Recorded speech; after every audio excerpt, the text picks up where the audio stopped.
بسم اللہ الحمدللہ والصلاة والسلام علی رسول اللہ وعلی آلہ واصحابہ اجمعین اما بعد رب اشرح لی صدری ویسر لی امری واحلل عقدۃ من لسانی یفقہوا قولی۔ السلام علیکم ورحمۃ اللہ وبرکاتہ۔ تو ہم کر رہے تھے ترجمہ اور تفسیر سورہ البقرہ کی، جو کہ ہمارا بیسیکلی پہلا پارہ ہے، اور اب تک ہم نے ٹوٹل 39 آیتیں جو ہیں وہ کور کر لی، ٹھیک ہے، یعنی کہ یہاں تک کیا کیا ہم نے پڑھا ہے ایک بار کوئکلی ریوائنڈ کر لیتے ہیں۔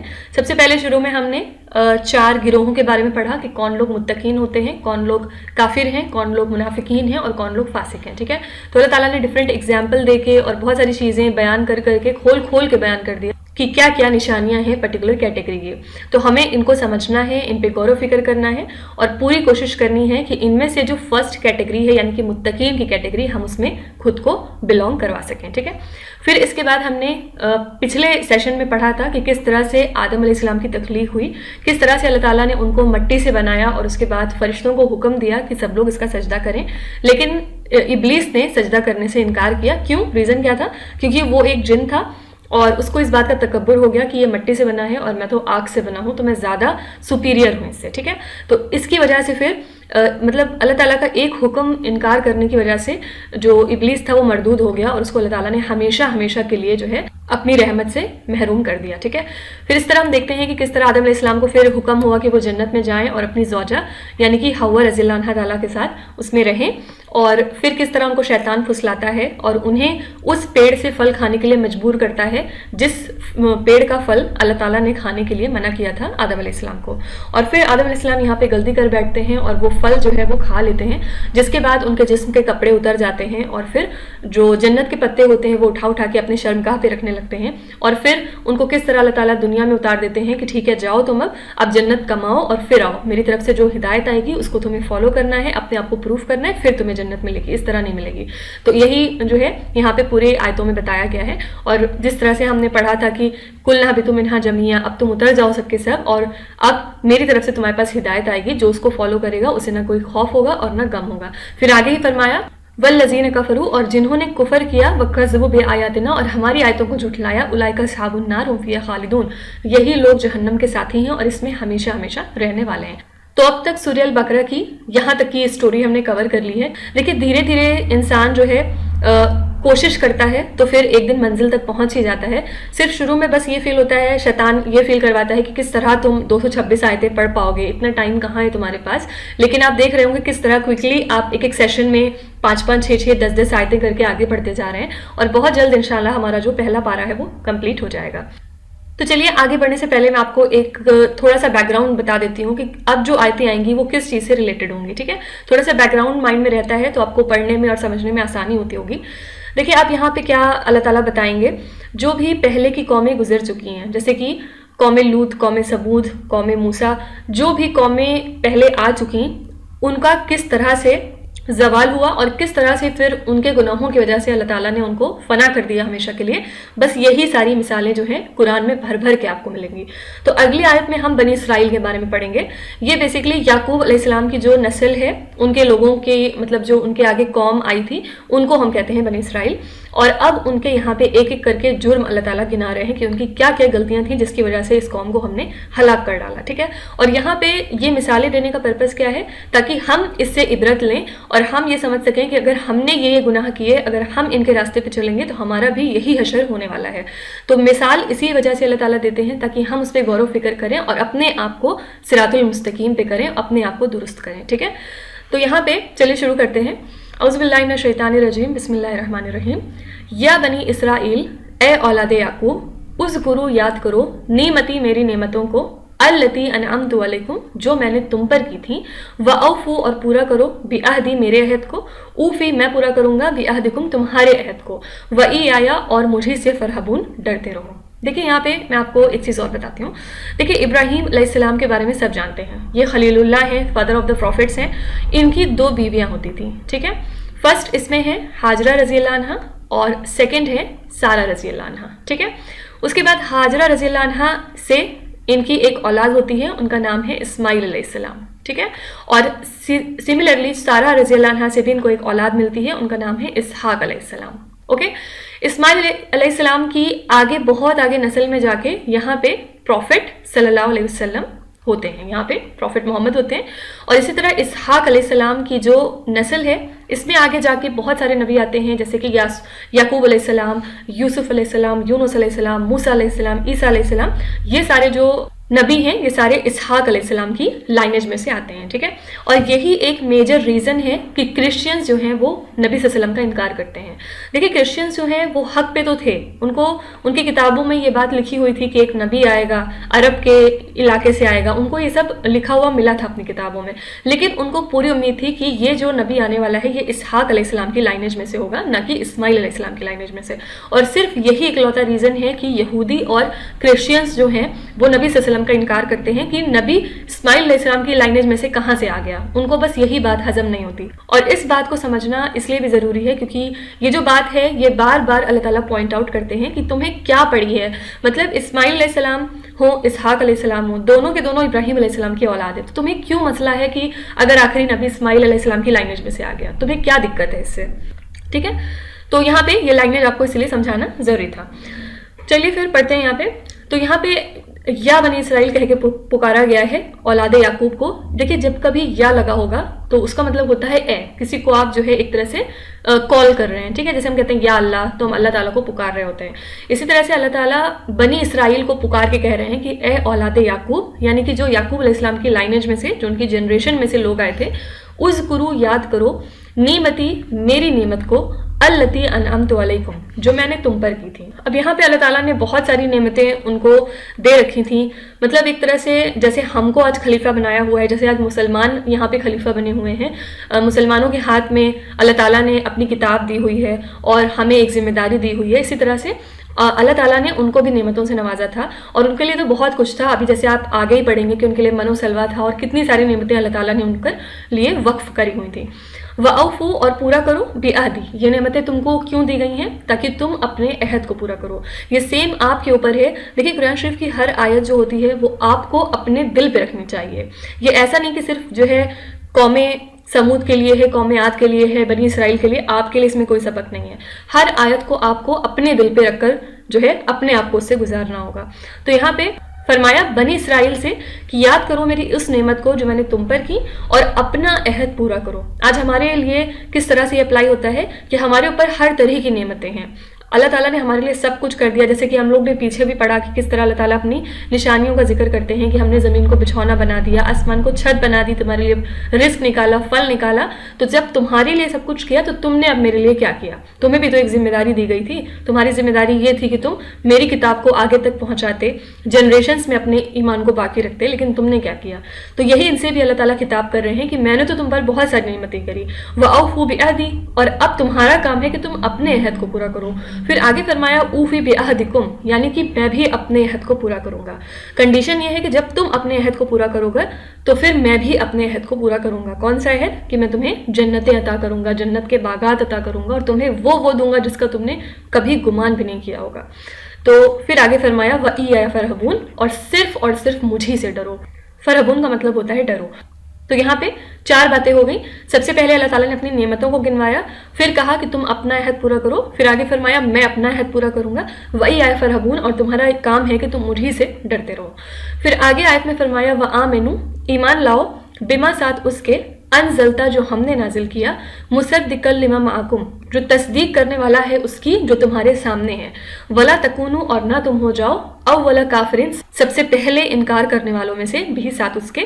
ولا تشتروا، اور نہ تم مول لو، بآیاتی، میری آیتوں کے بدلے، ثمنا قلیلا، تھوڑی قیمت. وإیایا فاتقون، اور مجھے سے تم ڈرتے رہو. کیا فرمایا یہاں پہ؟ وآمنوا، اور ایمان لاؤ تم، بما، ساتھ اس کے، انزلتو مصدقا لما معکم، جو تصدیق کرنے والا ہے اس کی جو تمہارے پاس آلریڈی ہے. یہاں پہ اللہ تعالیٰ قرآن شریف کی طرف اشارہ کر رہے ہیں کہ یہ جو نازل ہو رہا ہے نبی صلی اللہ علیہ وسلم کے اوپر، یا یہ جو پروفٹ ہے اس کے اوپر تم کیوں نہیں ایمان لے آ رہے ہو؟ اس کی تصدیق تو آلریڈی تمہاری کتابوں میں ہو چکی ہے. یعنی کہ یہ جو قرآن ہے یا یہ جو نبی صلی اللہ علیہ وسلم ہے، ان کی تصدیق تو آلریڈی تمہاری کتاب سے ہوتی ہے. اس میں آلریڈی لکھا ہوا ہے کہ ایسے نبی آئیں گے، ان کی نشان گوئی لکھی ہوئی ہے. تم ان سب کو پڑھ کے بھی کیوں انکار کرتے ہو؟ تو یہاں پہ یہی کہا کہ ایمان لے آؤ ساتھ اس کے جو ہم نے نازل کیا، جو تصدیق کرنے والا ہے، جو پروف کرنے والا ہے اس کو جو آلریڈی تمہارے پاس ہے. ولا تکونوا اول کافر بہ، اور نہ تم ہو جاؤ اس کو سب سے پہلے انکار کرنے والوں میں سے. دیکھیے انسان کی پکڑ وہاں پہ زیادہ ہوتی ہے جب وہ جان بوجھ کے کوئی گناہ کرتا ہے. اب کوئی انسان ہے اس کو پتہ ہی نہیں، اس تک حق کبھی پہنچا ہی نہیں، تو اس کی تو ایک بار پھر بھی گنجائش ہے کہ اللہ تعالیٰ ہو سکتا ہے اپنی رحمت سے اس کو جہنم سے باہر نکال لیں. لیکن جو شخص جانتا ہو کہ یہ حق ہے، جو شخص جانتا ہے کہ یہ میری کتاب میں لکھا ہوا ہے پیشن گوئی، اور یہ جو ساری پیشن گوئیاں ہیں یہ نبی صلی اللہ علیہ وسلم کے اوپر ہی فٹ بیٹھتی ہیں، اور یہ ساری کی ساری جو پریڈکشنز ہیں جو ہماری کتابوں میں ہیں یعنی کہ تورا اور انجیل میں، وہ سب کے سب نبی صلی اللہ علیہ وسلم کے اوپر ہی فٹ ہو رہے ہیں، اس کے باوجود آپ ایمان نہیں لے کے آ رہے ہیں، تو یہ جو ہے بہت ہی بڑی گستاخی ہوتی ہے. یہاں پہ یہی کہا کہ سب سے پہلے تم جو ہے انکار کرنے والوں میں سے مت ہو جاؤ. انکار وہ لوگ کریں جن کو نہیں پتا، صحیح بات ہے، اگر ان کے پاس کبھی کوئی پیشن گوئی نہیں آئی، ان کی کتابوں میں یہ بات نہیں لکھی ہوئی ہے، تو وہ انکار کریں تو بھی ایک بار سمجھ میں آتا ہے تم کیسے انکار کر سکتے ہو. تو یہاں پہ میں نے آپ کو سمجھایا نا کہ کس لیے وہ انکار کرتے تھے، کیونکہ نبی صلی اللہ علیہ وسلم جو ہے وہ اسماعیل علیہ السلام کی لائنیج میں سے تھے، ان کو اسی بات کا مسئلہ تھا کہ وہ اسحاق علیہ السلام کی لائنیج میں سے کیوں نہیں ہے، بس اسی لیے ان کی یہ ضد تھی کہ یہ نہیں مانیں گے. ٹھیک ہے. ولا تشترو، اور نہ تم لوگ بیااتی میری آیتوں کے بدلے ثمنًا قلیلا، تھوڑی قیمت. دیکھیے جو یہود کے علماء ہوتے تھے ان کا یہ کام ہونے لگا تھا، ایک طرح سے انہوں نے اس کو پیشہ بنا لیا تھا. دیکھیے اگر آپ عالم ہیں، اگر آپ جو ہے علماء ہیں، تو آپ کے اوپر پھر یہ فرض ہے کہ آپ حق بات لوگوں تک پہنچائیں، جو حق ہے وہ لوگوں تک پہنچائیں، نو میٹر اس سے آپ کو کیا نفع ہوگا یا کیا نقصان ہوگا. رائٹ. لیکن علماء یہود کیا کرنے لگ گئے تھے کہ وہ دیکھتے تھے کہ میرے پاس کیسی پارٹی آئی ہے، جیسے کوئی سپوز وہ لوگ فتویٰ مانگتے تھے کہ مجھے اس کے بارے میں بتائیے کہ ہماری کتابوں میں کیا لکھا ہوا ہے. اب وہ آئیں گے تو پھر وہ پہلے دیکھیں گے کیسی پارٹی آئی ہوئی ہے، ہمیں ان کو کیسا جواب دینا چاہیے جس سے یہ ہم سے خوش ہوں گے اور ہمیں زیادہ پیسے دیں گے اور ہمیں زیادہ خوش کر کے جائیں گے. تو اسی لیے وہ ایسی ایسی باتیں بناتے تھے کتاب سے نکال کے، مطلب ابھی آپ آگے پڑھیں گے کس طرح سے وہ جو ہے اپنی زبانوں کو موڑ موڑ کے کتاب پڑھتے تھے، یعنی کہ کبھی پڑھتے پڑھتے ہیرا پھیری کرنا یا اس کے معنی میں ہیرا پھیری کرنا، کوئی ایسی بات بس بتا دیں ان کو کہ یہ خوش ہو کے جائیں ہم سے، تاکہ بدلے میں ہمیں ڈھیروں ڈھیر فائدہ ہو سکے. ٹھیک ہے. تو یہ کام کرنے لگے تھے علماء یہود. یہی اللہ تعالیٰ نے فرمایا کہ ولا تشترو، نہ تم لو بیااتی میری آیتوں کے بدلے ثمنًا قلیلا، تھوڑی قیمت، وایایا فتقون، اور مجھی سے ڈرو. کوئی انسان یہ کب چھوڑ سکتا ہے؟ جب اس کے اللہ تعالیٰ کا ڈر ہو اور اسے یہ یاد ہو کہ آج تو کوئی دیکھے نہ دیکھے لیکن ایک دن میری پکڑ ضرور ہونی ہے اور مجھے کوئی ہر پل دیکھ رہا ہے، تو وہی انسان جو ہے اس سے بچ سکتا ہے. تو اسی لیے اگلی آیت میں فرمایا وَإِيَّايَ فَاتَّقُونَ، اور مجھے سے تم ڈرو. پھر آگے ہے وَلَا تَلْبِسُوا، اور نہ تم گڑمڑ کرو الحق کا حق کو بالباطل، باطل کے ساتھ.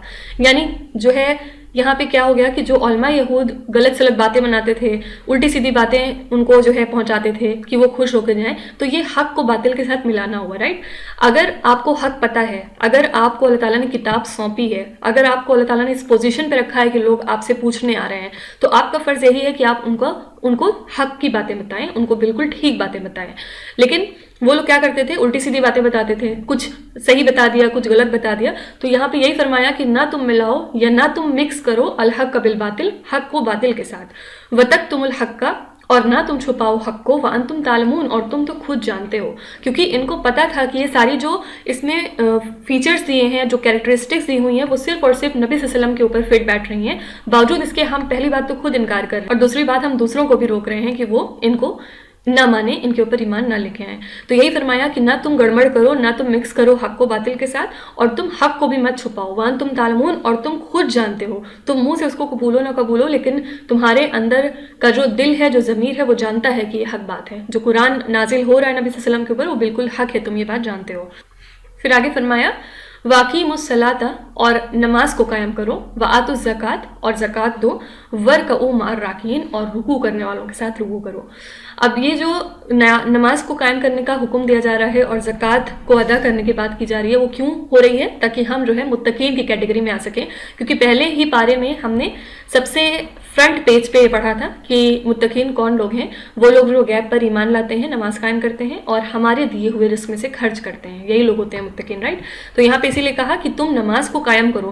دیکھیے قرآن شریف میں آپ کہیں بھی پڑھنے کا لفظ نہیں دیکھیں گے نماز کے ساتھ کہ نماز تم پڑھو، کیونکہ نماز پڑھنے کا مطلب ہے آپ نے کوئی پڑھی کوئی چھوڑی. لیکن قائم کرنے کا مطلب ہوتا ہے جو ہم نے فرض کری ہے اس کو تم قائم کرو، اس کو تم ریگولر پڑھو، کنسسٹنٹ رہو اس کے ساتھ. تو یہاں پہ کہا وَأَقِیمُوا الصَّلَاةَ، نماز کو قائم کرو، وَآتُوا الزَّکَاةَ، اور تم زکوٰۃ دیتے رہو.